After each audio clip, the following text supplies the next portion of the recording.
Hi everybody, welcome to Wednesday Night Youth Group by Wire. I miss you, I'm thinking of you, I'm praying for you. I wanted to talk to you tonight. We were going to do like an April Fool's type thing, but I think we've got enough stuff going on that we don't need to do anything with April Fool's today. Kind of life feels a little bit like April Fool's right now. So, I wanted to share with you some things that have really been put on my heart that God has been speaking to me. And as is usually the case, God often uses things that other people have already spoken of. And so I wanted to come to you about something that I've really been thinking about since Sunday morning, actually. So if you were able and blessed enough to watch the Sunday morning worship by Wire, you will have seen Emily Jacobs' faith story. And so I would like to build on that. Thank you, Emily, so much for sharing what God put on your heart. And kind of piggybacking off of that, I had a really fun idea that I thought would be really cool to kind of inspire us for a little bit.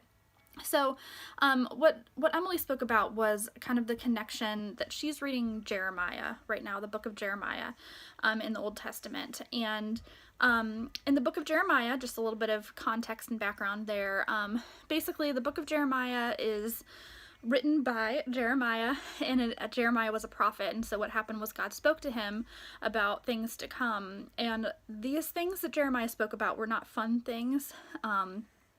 It was basically like Jerusalem is going to be under siege, the Babylonians are going to come in and take over, and all this really, really heavy stuff. And there's some parallels to what we're going through right now. So, you know, what Emily spoke about was really inspiring. One of the things that she said was, as long as our hearts are beating, we can choose to live. So I want to talk about that choosing to live, okay? I can see so many ways that even though we may feel like we are kind of being pushed out of our normal lives, you know, we may feel like we're even in exile, like the Jews were during the time of the fall of Jerusalem. You know, I think that there are so many ways that we can still choose to live. There are so many ways that we can still choose to seek God in this moment. And so some of the things that you know, God was speaking to this people group at this time, you know, he had basically had a group of them that were basically taken captive and sent to Babylon, and they were exiled from their homes. And you know, I think from their perspective, that was awful, obviously, and you know, they probably didn't understand what God was doing. But this is what God says about that. Okay, I'm gonna read from my notes here. In Jeremiah 24:6-7, he says, "My eyes will watch over them for their good, and I will bring them back to this land. I will build them up and not tear them down. I will plant them and not uproot them. I will give them a heart to know me, that I am the Lord. They will be my people, and I will be their God, for they will return to me with all their heart." Okay, so you know, basically, like, God is saying, like, I am protecting you, I'm watching over you. He was saving them basically from watching their lives be destroyed from starvation and from hunger and famine, and from their perspective, obviously that was not good. But God had a bigger plan for these people who he loved and who he called his own. And, you know, in times like this where there's so much uncertainty and so much sickness and death, and genuinely these things are horrible, and at no point should we ever downplay what's happening in our world right now. But one thing we do know as Christians is that God can take the terrible things and he can breathe life into them. Our God is a resurrecting God. We will be celebrating Easter in a couple weeks.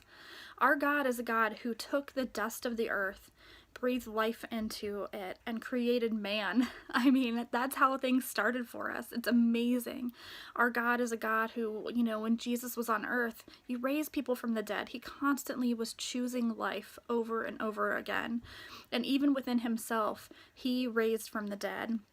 And so I encourage you guys that even though we are going through something really challenging right now, and each one of us has our own challenges, we can see in so many ways that our God is still good, that He still loves us and cares for us. He still has a plan. And I want to challenge you to kind of do a fun thing. I would love for you to post on social media how you are choosing to live in the midst of all of this. If you could go to Instagram and post a picture of a way that you were choosing to live. So that could look like going on a walk, or, maybe you're playing a game with your family, or, really anything. Obviously, please follow the guidelines set forth by the governor and by Dr. Amy Atkin. It's really important that we recognize we're all in this together right now. So, obviously maintain the distancing and the stay-at-home orders. But within that, there's so much that we can do. So I want you to post a picture of something that you're doing, and I would love for you to add the hashtag choose to live. And I'd love for you to tag Faith United Methodist Church in that, because I really want to see how you and your family are choosing to live during this time. And I hope that you were encouraged. There's so much good out there in the world still, even in the midst of the pain and the suffering. And I'm here if you need anything. Please, please don't hesitate to reach out. And I look forward to seeing how you are choosing to live. And I can't wait to see you guys again eventually. And I've been loving hearing from you. So God bless, and I will talk to you later.